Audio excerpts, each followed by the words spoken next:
Sierra here with the Source Talks podcast studio in Charlotte, North Carolina. This particular topic, again in the line of quiet wealth, talks about credit repair strategies for single mothers. And this is a very important topic because if you're talking about wealth, you first have to talk about building your credit score. So we're going to talk about that pretty quickly. I'm going to go through about 5 strategies very quickly because you can always play this back multiple times. But I want to get the information out to you so that we can really deep dive into the credit side of things. Because I keep seeing single moms trying to fix their credit. And they're like, Sierra, I'm trying to fix my credit. And what I'm doing is throwing money at the problem. It's not getting any better. And that's dangerous because how do you build wealth if you're throwing away money? Because when you don't understand exactly what moves the score, you start paying things that don't even matter.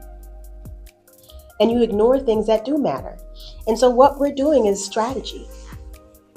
So as a single mom, you do not have extra money for trial and error. Today, we're not talking about hacks. I'm not talking about shortcuts. I'm not talking about anything illegal. We're talking about credit strategy, the smart way, the analytical way to make this make sense. What we're talking about is what actually moves the number. Because the credit system does not respond to effort. It responds to data. It responds to mathematics. So you can be working 2 jobs and doing everything right and still have a score that will not move. And it's because the system is not emotional. The system is mathematical. And once you understand that, then you understand the game. And once you understand the game, you can win. Know the rules, know the policies, play the game. So here's what the credit report actually responds to. Your credit score moves based on 5 things. Write this down because this is good stuff. It's based on your credit history, utilization, the length of credit history, inquiries, and credit mix. That's it. It's only 5. Well, I'm not going to say it's only 5, but those are your top 5. That's the number one thing you need to move. There might be some other pieces somewhere down the line, but just do this. Just do this. Okay, let's focus on just doing this. And I guarantee. Well, did I say the disclaimer?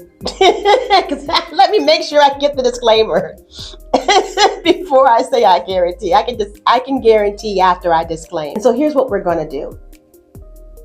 The computer reacts to those 5 strategies. So every strategy I talk about today connects directly to one of them. If it doesn't connect to one of those strategies, it doesn't move the score. So the strategy number 1 is authorized user, but you got to do this correctly, folks. You can't just be anyone's authorized user. Not everyone can help you. Just because they have credit doesn't mean they can help you.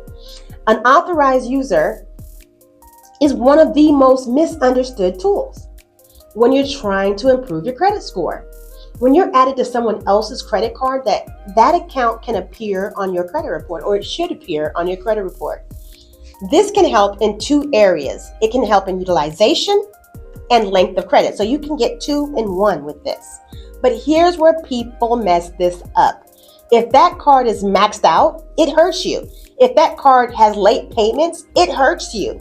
So you need to understand who is your authorized user, and it doesn't make sense for you to use their credit. But if you use it correctly, if you find someone who has been responsible with their credit, you can automatically get their history just like that. The history. You get the history, not just today's payment, last month's payment. If they've had that credit card for 20 years, you get 20 years history. You are borrowing their data, not their behavior. This works best when the account is old, when the account is clean, and when there are low balances. If they don't have that, then leave them alone. Leave it alone. Strategy number 2, credit builder loans. This is not borrowing for the sake of borrowing. A lot of people have credit cards. A lot of single moms have credit cards. But you need mixed credit files. You need to have a mix type of credit: installment credit, revolving credit. That means your file is unbalanced if you don't have those things. A credit builder loan exists to fix that. They give you installment credit payment history, installment payment history. Credit cards are revolving history. Loans are installment history. Two different mixes, two different types of credit mixes. You're not borrowing money just to be borrowing money. You're borrowing it for the reporting history. And that's why I'm suggesting this. Not so you can go out and get your Gucci shoes, so that you can get this credit mix history. That's the part that people don't understand. So this helps payment history. It helps with your credit mix. But opening 3 of them at once is not a good strategy, because then you have too many open accounts. You don't want to open a lot of accounts at the same time. That's not good strategy, because it throws your balance, your history of old account balances, or your history of having account balances off. That's not the strategy. That is panic. You don't want to do that.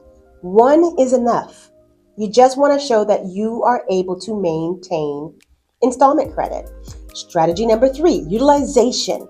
Utilization is where your credit moves the fastest. This is beyond. So let me be very clear. Utilization is not about how much you owe. It's about what reports. And what reports are based on is timing. So if you wait until the end of the month when the bill is due to pay your credit card, your damage may already be done, because the statement closed already. It might have closed on the 22nd. It might have closed on the 24th. The system already captured the balance. You don't want to wait till it's time to pay the bill to pay the bill. That's why people say, I paid my credit card and my score still dropped, because you didn't pay it within that credit reporting period. The math has already ran. The sweet spot is usually between 1 and 9% of utilization, not 0. You don't want to pay it all the way to 0, and you don't want to max it out. You want to show that you're able to maintain credit. This is one of the fastest areas to improve when it's done intentionally. And I told you we're going to go through these pretty quickly, because I have other things I want to share with you. Strategy number 4, stop disputing everything, and stop paying people to dispute everything for you. Disputes are not magic. They are accuracy tools. You dispute information that is incorrect.